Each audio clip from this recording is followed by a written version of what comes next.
Hello, everyone. Good evening, good afternoon, good morning, wherever you are joining us from. Welcome to Truly Reflection of an African Child. My name is Veronica Winkum, and today we have an African youth. She's here to share her life story with us, her educational life story. We are hopeful that it will inspire someone and encourage someone to overcome his or her challenges and to be able to face whatever it is to be able to achieve their dream. Good evening, Dr. Ohenewaa. Good evening, madam.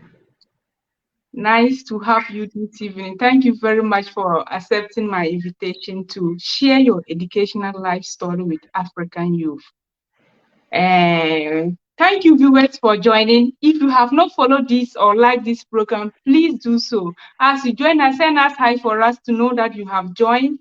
Invite your friends to watch this program. You could be the change for someone. You could help someone to overcome certain challenges that they are facing in life by sharing this program for other people to watch. Thank you very much for joining. You are the reason why this program is on. Doc, please let's get going. Please Okay. introduce yourself to us. Good evening, good afternoon, good morning, wherever you are, everyone. I am Dr. Ohenewaa Dankwa, and currently I'm a senior lecturer at the University of Mines and Technology. I am with the Department of Petroleum and Natural Gas. My area of specialization is productivity enhancement, oil field scale removal, health and safety in the petroleum industry. And then also my interest is in mentoring the young ones in STEM and again in any other field that they desire to pursue. Thank you. Okay, I'm glad to hear that you are actually mentoring young ones to achieve their dreams. Thank you very much. We will continue the program. We'll get into that later on, but for now, let's continue. Could you tell us your educational journey? How did you start as a child, and today you have reached this height? Thank you, madam. In fact, when I got to know that I need to do this to talk to the public about how I started, I was thinking and then looking back, how did I even start? I don't actually remember going through the nursery, kindergarten. I just don't remember. All I remember is we were in a very big room, all of us very young, and then later on found myself in class one in a town village called Ekoso near Asamankese. That is where I began from. So I began with Ekoso Presbyterian Primary School. Like I said, I don't remember formally starting with nursery, but I remember very young children were kept in a very big auditorium. Then later on, we were split into to go and start class one. But that was a short period. I don't think it took a year for that. So I can't say I went to the nursery or the primary school. So let me say we began from class one and then did that to primary six, the same place. Then we had to go to the JSS. I did the JSS, the junior secondary school, in another close by town called Akimbuso, JSS. So I started the JSS one, and at the end of the term or the year, my father, who happens to be in Accra, decided to move us from the, let's say, the town village to Accra. So in Accra, coming from a village or let's say a small town, at that time we didn't even know how to speak English. We didn't even know how to speak English. So when we came and we had to continue. Sorry about that. Yeah. we didn't even know how to speak English. There was a challenge there. In fact, a typical village, we will use the vernacular or the local language. They will use that one to teach us, so we could barely understand English or teach, but we're still doing the primary JSS syllabus. We're still following that, and let me say, by the grace of God, my dad happened to be a teacher. He was actually an educationist. So as for books and other thing, and to teach us how to read and write, we were brought up in that. But then, the speaking aspect will be, we have to be influenced by the kind of environment we come from. At home, nobody speaks English to you, and then the school itself, the teachers who come and then they understand the English. If they use the English language to teach, I don't think any of us could understood. So we did the vernacular to a certain extent, and when we came to the town or to Accra, we realized that there was a very wide gap. So that's converted some of us automatically to be introverts. And I must say that when we came to Accra, we couldn't continue Form 2 or even JSS1. We were not accepted that way. And let me say, because of my father's, let's say, position, and then knowing some few people, because of his background education, he knew the headmistress and other thing, he was able to convince them that, oh, my children, though they come from a village, that time it was myself and my twin sister. Though we come from a village, we could write, we could read, we could spell. So he landed us in primary 6, and it was a good one. Just that, like I said, the language barrier affected us so much. It wasn't easy. We needed to catch up, and I said we became by force introverts, because what were we going to say if we had to use the English language to, communicate with friends and then other people? It wasn't an easy thing. So even when we spoke that time, I'm from Akrapim, so we speak the Akrapim language in Accra. We have Gans and people are speaking Asante and other languages. They would hear our dialect and they're like, hey, they would laugh at us a bit. They would make fun of us and all that. Through it all, we caught up. And I must say, when we came to JSS 1, 2, 3, and then finishing, myself and my sister, we were actually, one of the best people in the class. We were topping the class, and even in the Ga language that we had to come and learn Ga here. Usually we would do well because we knew how to write, how to read very well. If we should read the Ga as we were taught and given, we usually would do well in the Ga language when it came to exams. So we did, I must say, we even did better than the Gans or those who knew how to speak the Ga. That means we were learning as it was given to us, and then we were also reproducing as it was asked as in the examination. And then from the JSS, I think we did BEC. We did BEC, the normal exam that current JHS people do. We did it, and I got 9 ones. We did 10 subjects, and I got 9 ones. And then the only one I had 2 was the Ghanaian language. And we all did, let's say that time we used to call it aggregate 6. So I got aggregate 6. My sister also got aggregate 6. I went to Holy Child School.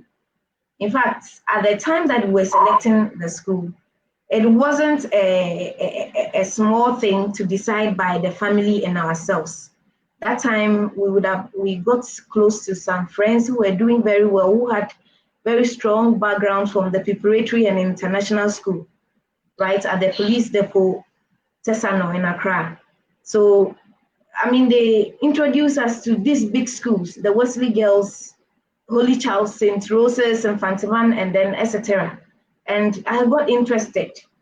I got interested in choosing very big school. But somehow, when I spoke about what I wanted to, the school I wanted to choose, I think some of my siblings and then other people will say, hey, if you choose this school and you don't get it, it will be a problem, because my dad is not the type that will go and then pay any money for you to get what you want. In fact, he won't go and then beg anyone on your behalf. So he insisted that you have to do well. If you do well, he will push you. But if you don't do well, he won't beg. So you will have to choose between dressmaking and then hairdressing or any other trade that we wanted to learn. And that's actually pushed us because we were bent on, when we met those friends, we were encouraged and inspired. We also wanted to pursue and then maybe aspire higher.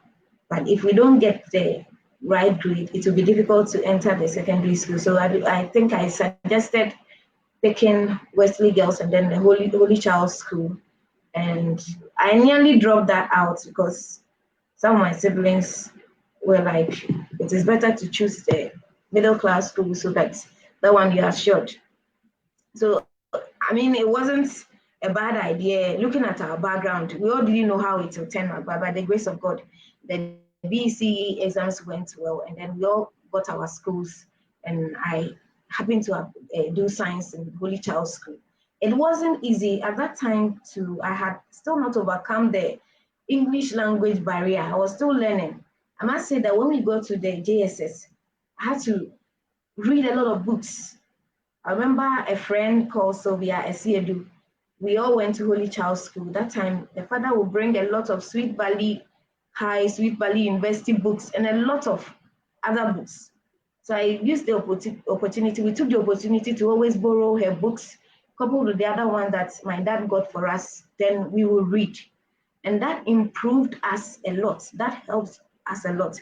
In fact, at the start of the JSS, we wrote an essay, and when I read my friend's essay, I was challenged. But she wrote very good English, which inspired me so much. So from that time, I decided that I am also going to cultivate the habit of reading that will enable me to write. Because the book that she gave us, those were the books when the assignment or the homework was write a story. And it was one of the books that she gave us that she was reading. And the way she wrote it, in fact, you realize that she had a skill actually because she had cultivated the habit of reading. It really boosted her morale and then wrote very good English. And that's at that point, I made a decision that I was also going to read so that I can also write very good English and also speak as well. Let me say this thing. It sounds a bit funny concerning the English language barrier. I remember in JSS, one time at worship, we'll meet and then do some small church on Wednesdays and all that. And I was called to even pray. It became a very difficult task for me because to put English together, say the prayer for all of us, I wasn't sure that the English I would speak in the prayer. It's not as if I didn't know how to pray. I was brought up in the Christian background, right? Went through Sunday school. I would pray very well in tree, say the word of God and all that. But then when it came to the English, it became a little bit challenging. And then though I had started the English, in fact, it wasn't easy. I didn't know that so for 5 minutes, there was still silence. I wasn't praying. And I don't remember whether I finally said the prayer. But by the grace of God, continuing to Holy Child I kept on reading. I'll go to the library, borrow books. I remember I was reading Nancy Drew books and then other books, right? And that also helped us. And I realized that at that time I had started doing very well in the English language, and that helped me with my science. I wouldn't say I had it easy in the SSS. No, I didn't have it easy. I wasn't the best, actually, but I was doing my best, right? So at the end of the day, I got a grade that brought me to the University of Mines and Technology. And I came here to pursue undergrad geomatic engineering. In fact, I must say to encourage or to inform and also encourage other people that at the time that I went to JSS and even through to SSS, I wasn't sure I would do engineering. I don't know, I just brushed that aside. I initially said I would be a teacher, the normal teacher that I've seen my father, my brothers, and then people in my village and then other people close by do. That is what I said I would be, right? I didn't even think about being a lecturer. it wasn't on my mind. And that time, I mean, we didn't have mentors. I would say that we didn't have mentors like nowadays. Some of us are available going to the SHS and then the JHS to tell them about some of these things. So for me, it was a normal classroom, primary or JSS like teacher that I wanted to be. But when I went to police depot JSS also, I saw the police people, the police band every morning. They will come and play music and then sing, and I fell in love. And I said, oh, then I'll also join the police because I wanted to sing in the police. Right? I didn't even know that. Oh, I could even pursue my dream and then later on still join the police. Nobody told me that. So at that time, I said, oh, if I don't become a teacher, I'll join the police. Not to, I mean, secure people or to help with the security or whatever. I just wanted to sing. That was my motive. But then when I went to SSS, and then I would say that the kind of SSS I went to also exposed me to a lot of people from the Morning Star schools in Martin de Porres, a lot of big school, and then big people's children, right? At that time too, I felt I must say that I had to deal with a lot of inferiority complex because the English language barrier was kind of there. Though at that time I could write very good English. I got one in the BECE English, and then I was somehow doing well in English language, but yet the spoken English, I was a bit like I couldn't flow fluently in there because I didn't know whether whatever I would speak would be on point or whatever. So I would say inferiority complex and not too sure about whatever I was speaking was there, and I had to battle with that.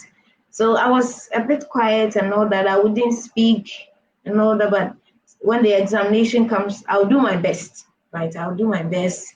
I don't remember failing English, right? I don't have for English language, I don't remember failing, but I did my best and I had to learn a lot from the people that I have found. I should also let people know that maybe I've not shared it with anybody or even my family. When I went to SS, at a point I wanted to even drop and come home. One, because sometimes when I look up my background, where I come from, and then the gap between the people I was seeing and then myself, I felt I didn't belong there.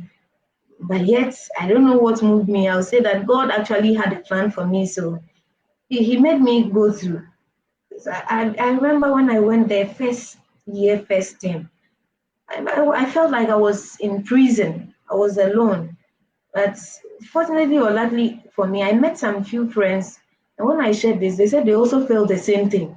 And these are not people who had my background. They had very good background and all that. So I said, then maybe there's nothing wrong with me. We just need to, face the fact that we are in SSS and then we are pursuing something that will, take us higher. So we should have to change our mindsets, the way we feel, and then make a decision that we have come to learn. So we should do our best. So it took a while, but by the end of the first year, I think we had gotten over it, and then we did what we could, and then we came out successfully. And I came to the University of Mine to pursue engineering here. I completed with geomatic engineering, and then I remember the time that I was finishing or had finished and was leaving the university, my then HOD, in the person of Professor Mrs. Cynthia Boy, called me, and then she said, what did I want to be? I now have a degree. I had not graduated yet, but definitely will come for the graduation. So she spoke to me. That time she was my academic tutor or mentor. So she called me to the office and I said, oh, I don't think I'm interested in the geomatic engineering. And not just geomatic engineering, I don't think I'm interested in the engineering thing. Remember, I've said that whilst I was in the JSS and then the SSS, I didn't really care about the engineering. I made the decision that, oh, I won't do anything engineering, but what made me pursue is another story to share someday. But I completed. So I told her, and then she asked me, what do you want to do? I said, I want to maybe do finance, administration, something. So I will apply for that. But I would still do my national service in any engineering field. And even if I get a job, in the mining company or engineering company, I wasn't going to remain there for long. So I said maybe after 4 or 5 years, I will back out and then pursue what I feel I want to pursue. So I shared that with her. But I don't know along the way, when I came home, started my service, I remember, can I pause or I should talk? Yes, please pause. Thank you very Okay. much. In fact, Doc, I think that you are a journalist, so because you have combined so many questions and made the program so easy for me because I wanted to ask you so many questions from these that you are talking, but you are already talking about them. Thank you very much. Thank you, viewers, for joining the program.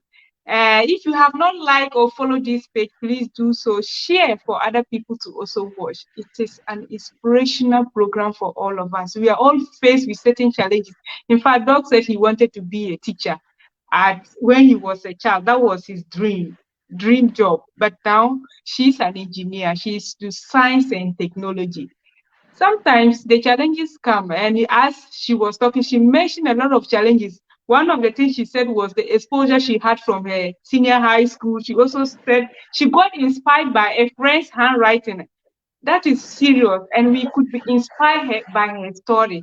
It was never so easy for her. She mentioned certain challenges that she faced when she was going through her educational ladder. And we all face those challenges, and maybe um, sometimes we feel like giving up, but uh, by her story, someone could be inspired to face her challenges and become the person that she wants to be in future. Thank you very much for joining and encourage other people to watch this program. Doug, let's continue. I don't even know what to say because you have combined the challenges with your educational journey, everything together. But that is quite interesting. You make the program so easy for people to listen. Let's continue. Okay, thank you very much. I think I'm a bit of a talker, so I like talking. Okay. So, like I was saying, when I spoke with my mentor at that time and I needed to do service, I started applying for that dream um, area I wanted to shift to, the financial administrator or administration thing. And I remember I applied for one school in abroad, but fortunately or unfortunately, I got the admission, everything, but I was given a partial scholarship. And, I wouldn't have the means to pursue, right? So I had to concentrate on my national service. And I did service, though I had to struggle through service. If I had to talk about challenges in life at every point, it would be, a lot of, we wouldn't finish today. So I think I battled with getting placement for service. I went through a lot, and at a point, I even encountered an accident. Right, I had an accident, and I wanted to give up. In fact, I gave up. I think this week I was sharing with some students. I started open up a bit about students, how my service turned out. I just met an angel at the verge of giving up. I just met an angel at the National Service Secretariat. I don't know the person. I don't know how to find him. Right. Then he just collected my documents because I was going for series of reposting. Then he collected my document, just told me that go and then check so and so dates. And that was it. I thought he was just fed up with issues coming to him. So he had just collected mine and then he would just throw it somewhere. But God being so good, by December, I had a place to do service. Service that's supposed to start from, let's say, September thereabouts. I had to start mine around December. So I did that. And when I started service also, in fact, God actually brings a lot of people my way. God brings a lot of people my way. When I was doing service, when I completed school and I started doing service, I remember I was with my sister going to visit my brother at Adenta, and we were talking about what to do with my life. I don't really remember what we were actually talking about. We got to a point, and then he said that right now that they have supported us to finish the degree, if we have to pursue the MSc or the postgraduate, it wouldn't be, they can't support. It's not like, it wouldn't be easy for them to support in that sense. So that means that we have to get a job down, and then we also make some amount of money and then also take, and understood them perfectly. Because at a point my father retired and it were my siblings who continued taking care of us. I missed a lot of challenges. At a point, we needed to even defer, but God being so good, God always brought in help. And I didn't need to defer at any point, but at certain point, critical point, it looked as if we had to, the only option was to defer. But God always came in and then brought help through other family members. And I must say, my siblings have been of great help to us, taking the burden and the responsibility to help us, I mean, get where we are. And so you said that we have to maybe do work and then take care of the postgrad, and I understood him. So during my service, I came across a senior. He was in UMass. She was in UMass, and she also inspired me a lot. She just told me that national service can end, and where I was doing the service, they may not take me. I should just think that way, that they won't even take me. If they don't take me, it can take me a while to land a job. So she was advising that I apply for schools, postgraduate level, so that in case I don't get a job, my organization doesn't retain me, I don't go and sit in the house, because it could be very frustrating, right? And she said that, but I had not started looking for any schools.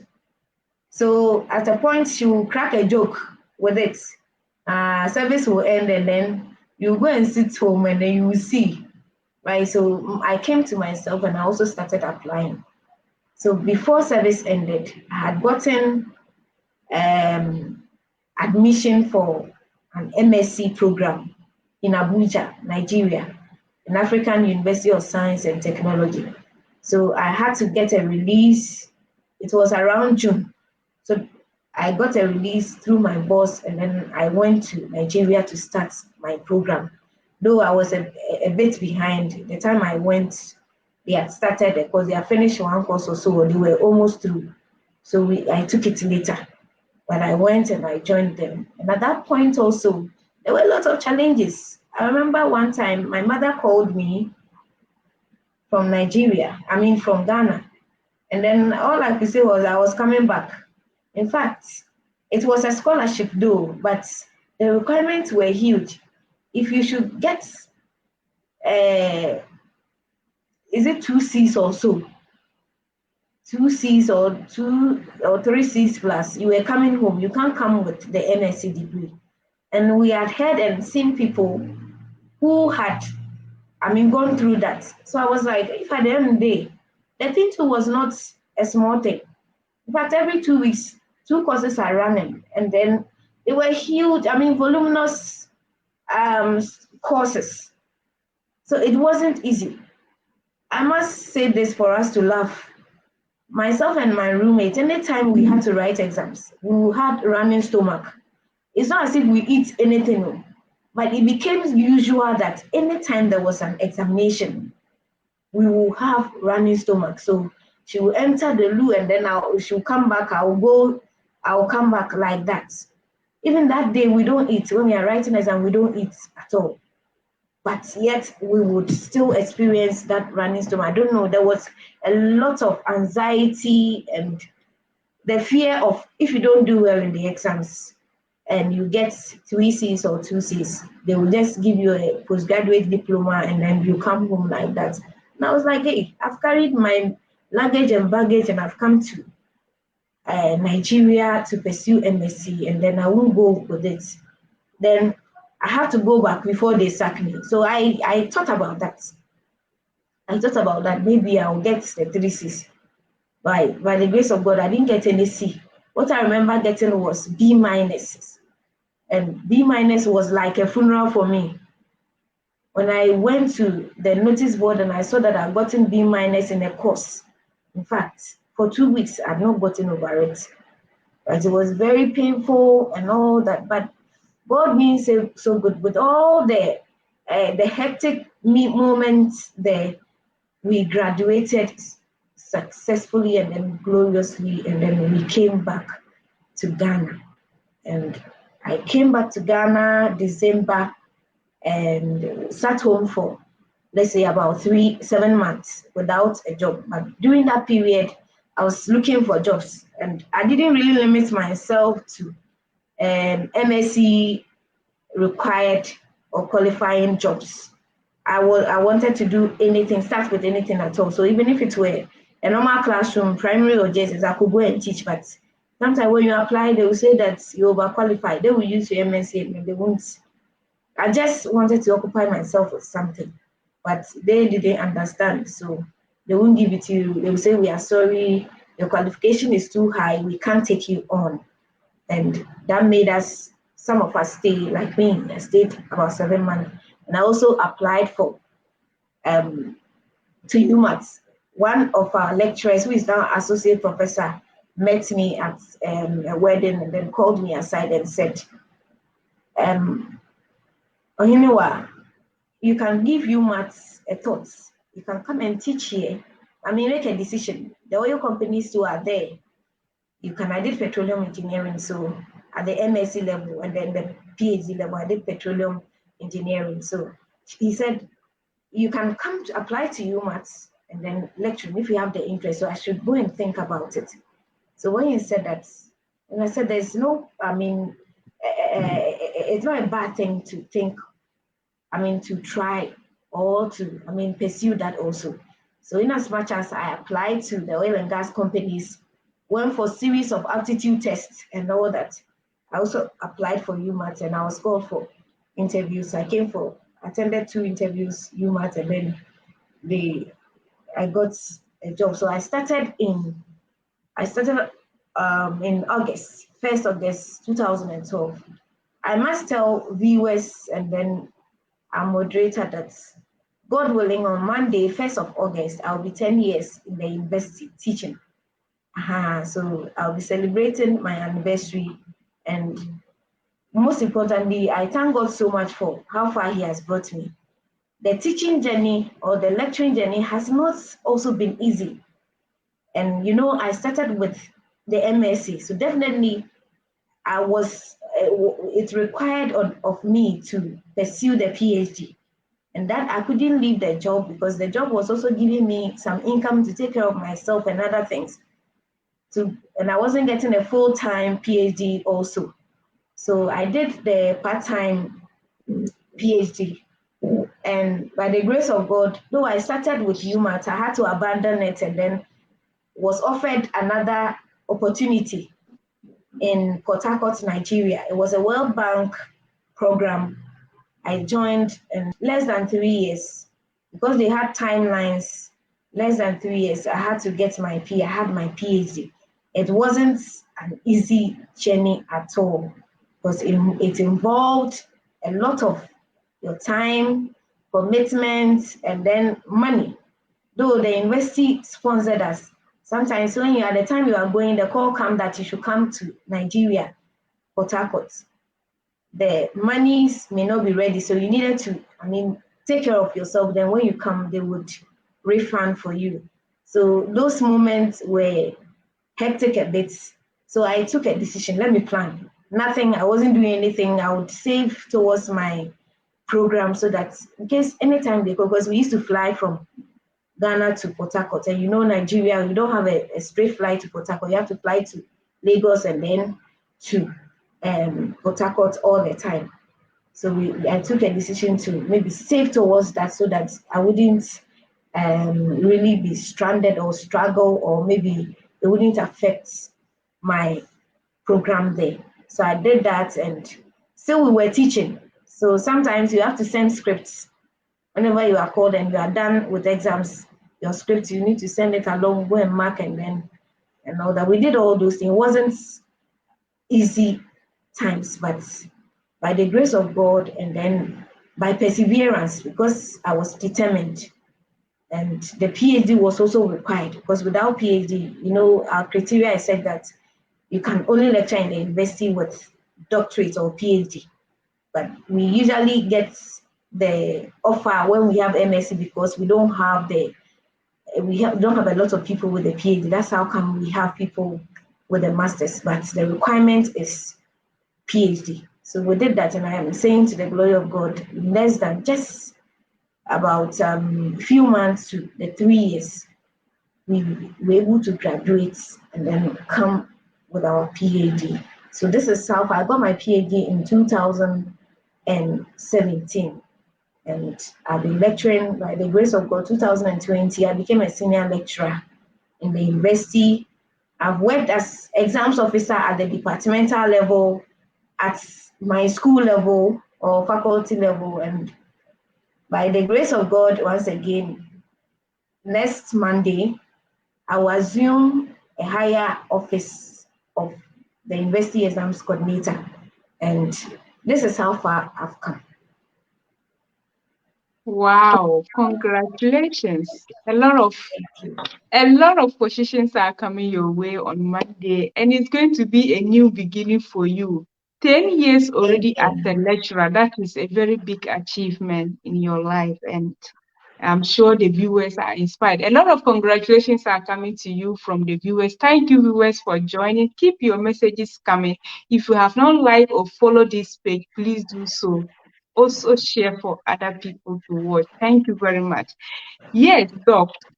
In your story, you mentioned that you have actually faced a lot of challenges, but an angel always comes to you at the time that you are facing those challenges. You could be an angel to someone this evening. I want to ask, how do we encourage African youth who feel like giving up at certain point of their challenges? How can we encourage them? I will say that the journey will never be easy. Even I know people who are well to do, they have well to do background, their parents are doing well and everything, but yet pursuing their dreams always comes with challenging time. And I'm here to say that looking at my background, where I came from, there were no mentors. What actually, there was nothing to inspire me in the village I grew up from. There was no lights, there was no electricity, right? We used to go to farm, and then the schools we attended, we would go to the bush, go and cut bamboo, carry them, go and do farming for our teachers, that kind of thing, right? So what at all was I even seeing there? One thing that I can attribute this successful journey is knowing the plan of God for one's life. I would say that at the beginning, I didn't even know that this is the plan God had for me. In fact, I had no idea. I wouldn't sit here and say I had it, I knew where I was going. No. But because of, let me say, my Christian faith and putting God first most of the time, God actually figured things out for me. And like I said, the angel that came my way, I don't know how, but just look at the JSS level, JSS one or so. A lady from a well-to-do family, so I see a dude from Kumasi, they had to relocate to Accra. And then her reading habits, her handwriting, her English writing skills alone made me, have a different look at how to study and then how to boost myself in the English communication, language, right? And it changed a lot of things, right? So let me say, I would say that you should, if there are no mentors around, it is key that you get a mentor to look up to. You may not know where your interest even lies. When they ask you, you may not even know what you want to do. But speaking to few people, your mind will be drawn to something that would interest you. And that alone can make you find your feet where you want to tread. Yes, so I should say that. And then I must also add that the excuse of, oh, my parents I don't have anybody to see me through. In fact, if we were to talk about whether our parents had the money to take care of us, and even our siblings who at a point took care of us, there was nothing like that. We didn't know how, it will turn out. But God helped us. A number of times, school fees issues came up from the primary JSS and then the SS. I remember my mom would go and say, oh, my dad has spoken, said he will bring the money or something when he travels down to our village and all that. So we always use an excuse. And because of he being an educationist, they always respected him and all that. So they would say that. So it's not as if I never owed school fees, right? From the primary JSS and then the SS. I remember coming home from Holy Child to Accra because of school fees. And I must say at that time, when they sack you school fees, you are even happy because you are coming home. But some of us, deep down within us, it wasn't actual happiness, right? It was not actual happiness because you knew that if the money were to be there, your father will not wait for you to come home at all for the school fees. Because you come and then maybe, however he got the money, because we need to ask him. We need to actually ask him. I think I have to maybe find out later on. So we were faced with these challenges. And I want to commend my siblings that they took up the responsibility to when they started work. I remember when I was in the university final year and I had to ask my other brother why he had not married. And he said, if he should get married, his responsibility will be towards his family. So I think that he has done a very good thing. He did a lot of sacrifice, and then my our biggest sister, to sacrifice such a thing for us, because I understood him.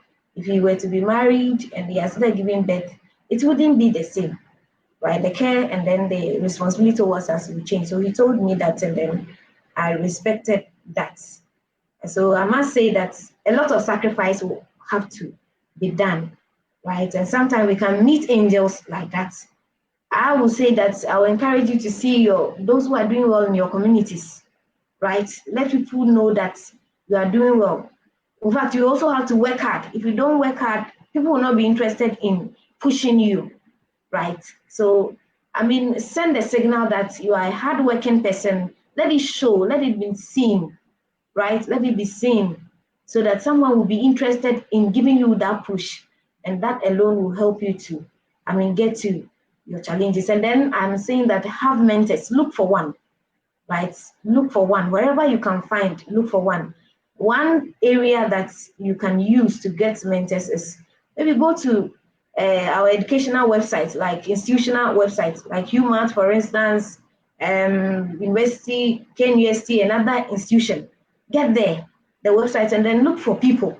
The lecturers, their names are there, their contacts are there. Just take anyone at all. Look at their areas. If it is suitable for you, if you're interested in that, just call them. I believe that we are all working hard to get people, mentor people to also aspire higher. So they will receive you, even if you get to a mentor and then she's not willing to, help you. Change and then go to another mentor. There is always someone that will encourage you, that will help you to, pursue your dreams.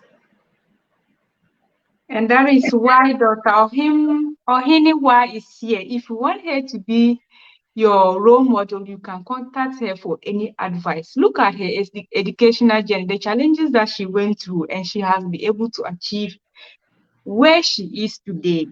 I picked 3 things that she mentioned that you can do if you are facing challenges. Knowing your purpose.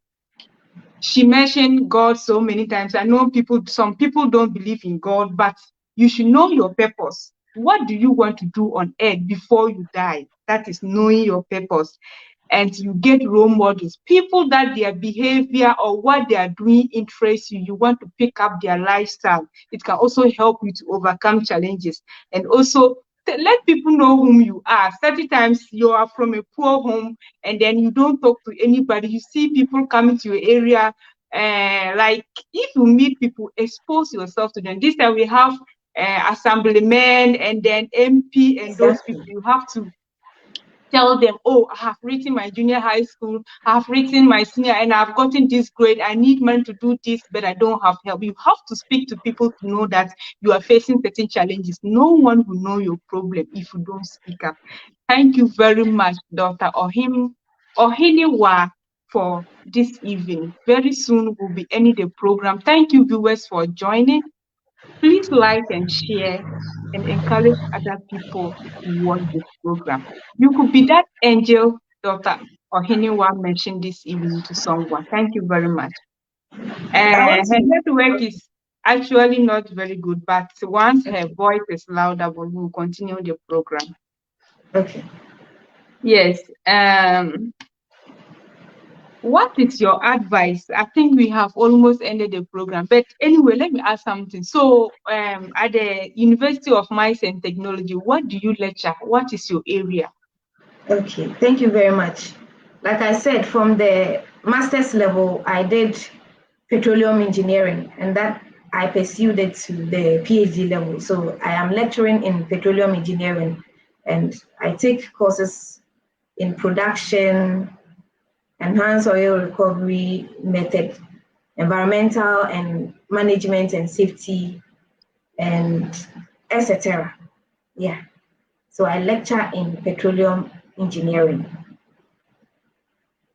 Wow. I want to say once again, congratulations for this great achievement. It's not easy for women. And I want to ask another question. At the time you were in UMAT, how many female students were there? How many female Okay. students were there? And how was your experience there? In fact, UMass has always been a male-dominated institution. Even now that we feel there are some ladies, it's still highly populated by males. The time I was doing my BSc, I think my class we were only 4 ladies, and then there were other programs that we didn't have females at all. So I think if we added the total female population, we were not over 40. We were not up to 40. And then my year group, we were, I think, less than 12. We were 12 and then one left. So we became 11. So we were highly dominated by male. And the lifestyle, you can just imagine, right? We were overshadowed by the males a lot. And I must say that currently, it's still the same. Yeah, the working environment is highly male. I mean, it's dominated, right? So it's like that. I want to say that I have not arrived. As it is now, I still have mentors. There are a lot of people I'm looking up to because I've not really risen through to the end of the academic ladder. I still have to get promoted to go higher. So I still, at this point, I still have mentors and I still need other mentors in certain areas. In fact, you cannot always have just a mentor. Depending on what you are pursuing, you need a mentor that is suitable for whatever you are pursuing. So when it comes to academia, and even I can break the academia into so many, sets or sectors. When it comes to research, maybe there's someone you are looking up to who is guiding you there. When it comes to another thing, when it comes to my examination office also, there is someone that I am looking up to help, to succeed in there because it's not a small task. And I must say that I'm looking forward to get mentors and I have mentors currently that I'm looking up to. So I want to encourage others that Dr. Ohenewaa Kradankwa is still looking up to mentors. People are inspiring her. And I still have my downtimes also, even in this job, right? I have my downtimes also. Sometimes I feel, oh, I'm not enough, I'm not doing well, another thing. But when you get close to people, when people give you certain feedback, it encourages you. And then you say, hey, a lot of people are looking up to you, so you can't remain there. So most of the time, what pushes me is how I realize that people are looking up to me and I just want to give up. So I cannot give up at all because of those that are giving up to me. I have people in the primary school, JHS, SHS, in the university, people working class, other ethnic people looking up to you.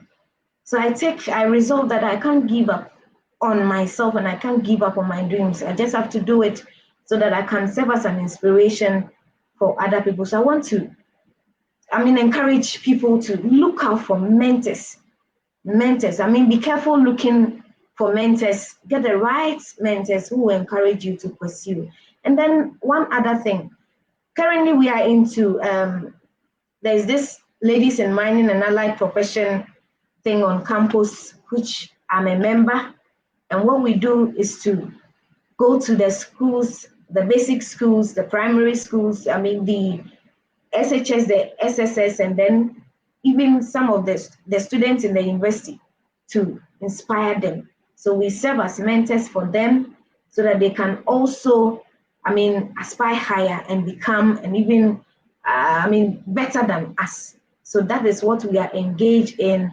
We organize a lot of community, let's say, social responsibility, giving to the community, giving back to the community a lot. So we look out for where there's a need and then we fill in. That is very active, and then it is ongoing in UMAT, and then a number of females are into it, and we are doing that to also offer a small or a quota to the world to mentor them and then to also push them to go higher.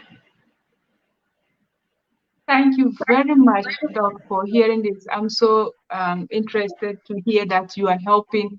I don't know, is it with some of the students that come to do their first degree that you go out to the basic schools with? In fact, we go purposely to educate them on STEM program, but we don't limit it to STEM because at the basic school, you may not know their interests. Though we want to kind of challenge the male dominancy in certain fields, like the engineering field. When I say challenge, it's not like we want to encourage more ladies. So people have a lot of fears. Especially when I started lecturing, I had a girl who said that how did I manage to finish my first degree? Because she has lived in Takwa, but she thought that anybody who would do engineering, any lady, any girl who would pursue engineering would die, will go mad. If the person doesn't die, they will go mad. And I had to, I mean, speak to disabuse a mind about some of these notions. So we realized that people had some myths, certain false issues concerning engineering or male-dominated field. So purposely, we are there to, I mean, get them interested in the male-dominated. They should go into the sciences. They can do it. Remember, even if you are interested in other areas with the science background, it becomes very easy to divert. But you can't go and do the arts and then later on you want to, I mean, switch to science. Though recently we are doing the pre-engineering program, which those who did arts with certain subjects can come and do the science courses for, let's say, a year, and then they get access to do the engineering. But it's better you start the way you want it and then end in the sciences. So that's what we basically do. So we team up with those within the mining companies. We team up with them and then we go to sometimes on the radio to, I mean, educate people on that, and then in the schools to also encourage them. Okay, thank you very much, Dr. Ohenewaa, for this evening program. Thank you for what you are doing. In fact, I'm inspired. I know the young ladies, don't be afraid. It's not true, it's a perception. I think it has been like that. They try to encourage more females to go into science and technology, but we are always afraid. We hope as time goes on, those ladies that are into science and technology, they'll be able to inspire many African girls to go into science and technology. That is our hope for the future. We hope things get better for us as Africans. What do you have to tell someone who wants to take you as a role model? Or what advice do you have for the viewers this evening? Yes, so viewers, I must say that whatever you put your heart to do, it is not as if it's easy as soon as you envisage or you plan to do. It is not easy, but with determination, with perseverance, and then hard work, you will be able to achieve it. I am a Christian. I am a believer, and I don't put that aside. So whatever I am, I know that a hand has carried me aside my hard work or whatever I've done physically. I know God has been at the back pushing me. So, like I said, find your purpose, right? What do you want to do? It's not about becoming a lecturer or engineer so that you get the money and then you live lavishly or whatever.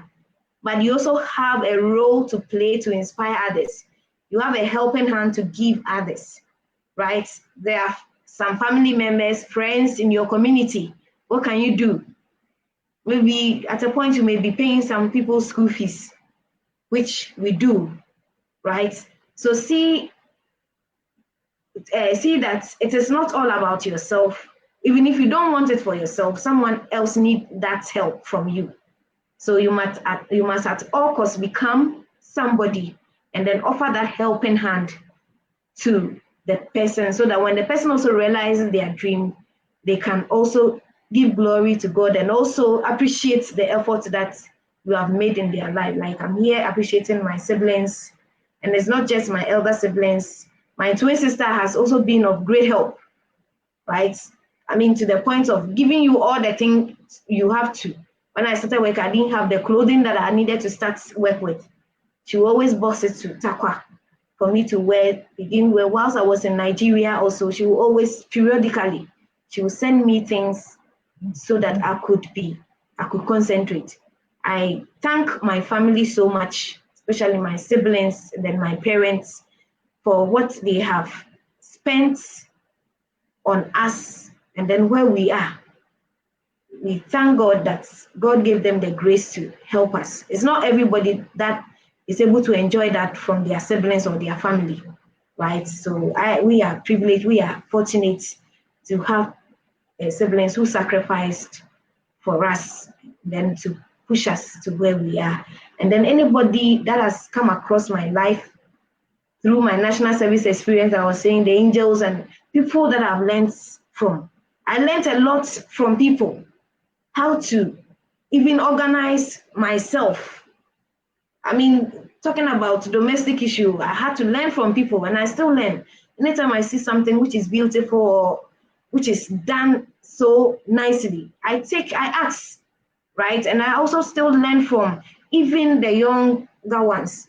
As it is now, I will call a student or a TA or even a demonstrator or a student I'm even supervising that please help me with this or how do we do this?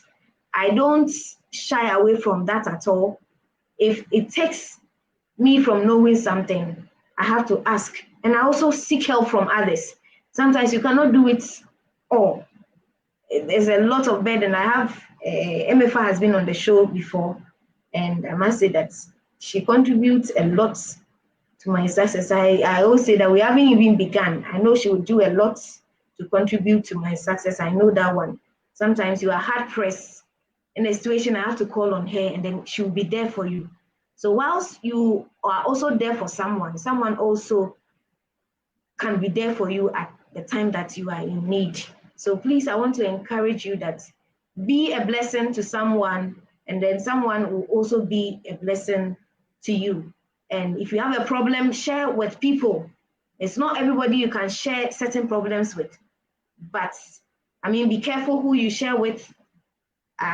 Identify people who can hear your story, understand your situation, and if the help will not come from them, they can lead you to the right helpers so that you can also move forward.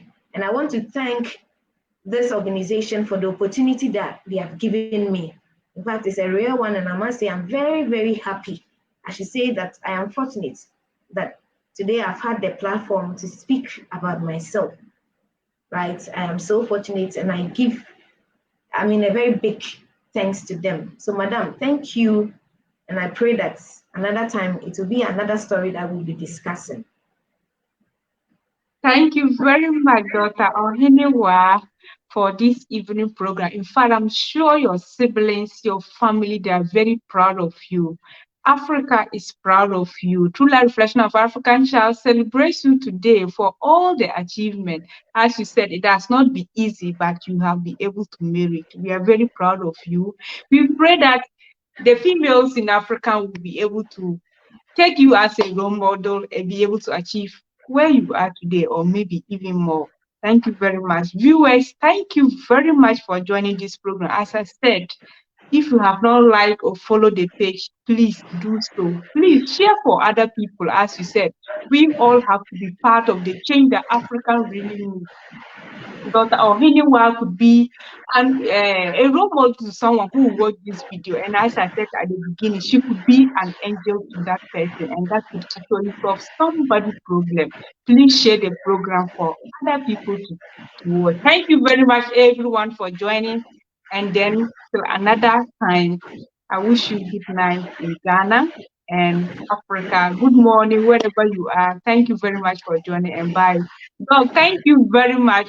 I'll be reaching out to you. In fact, I want to mention Emifa name. Dr. Emifa, thank you very much. In fact, I got in touch with her through her. I will get in touch to Dr. Emifa. I know she's very connected. I'm sure she can get me many females, particularly the females like Dr. Ohenewaa, so that many African youth, especially the females, can go into science and technology. Thank you, viewers, for joining, and bye for this program. Thank you. I want to say shout out to my son, Enyonyam Pakwesi.